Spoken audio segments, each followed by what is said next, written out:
малая часть. Грибница – главная часть гриба. Находится внутри хлеба. Поэтому есть такой хлеб нельзя.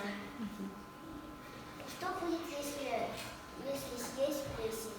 Слабость, усталость, тошнота, головная боль, аллергия, насморк, сыпь, затруднение в дыхании. Не только есть, но и дышать около плесени нельзя. Споры плесени летают в воздух и попадают в организм человека.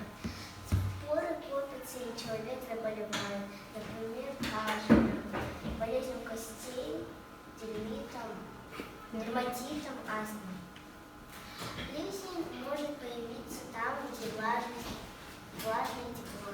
Например, в ванной комнате, горшке, на хлебе, в шкафу, на стенах, на окнах. Я провела опыт по выращиванию плесени. Первый хлеб положила на свет, второй хлеб в темноту. На первый день первый хлеб на свету появилась плесень. Второй хлеб в темноте плесень наметилась.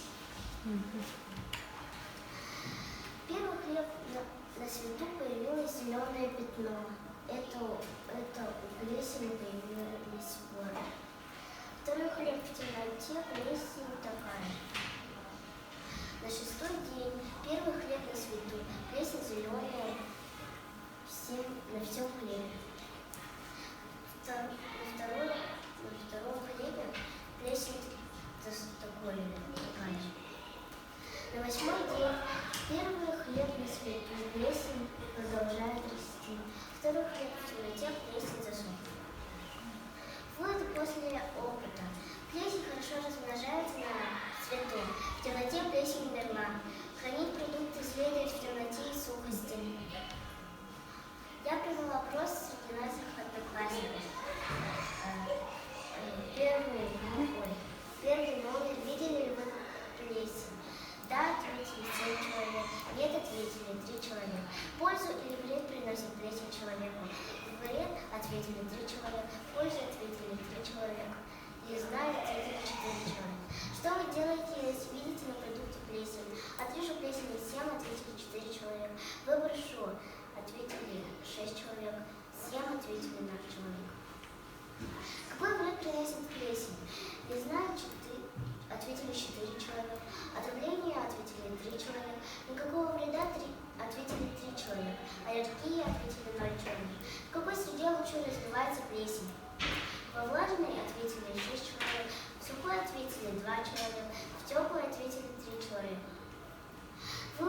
Выводы опроса. Большинство моих одноклассников считают, что плесень не опасна и ее можно есть. Молодец.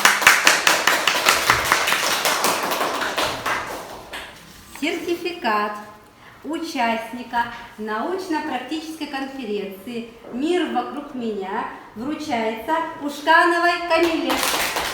Поздравляю тебя, Камила, молодец. Очень доступно и ясно. Кроме этого, сегодня Камила получает свой первый табель успеваемости. Мы тебя поздравляем. Поаплодируем. Молодец.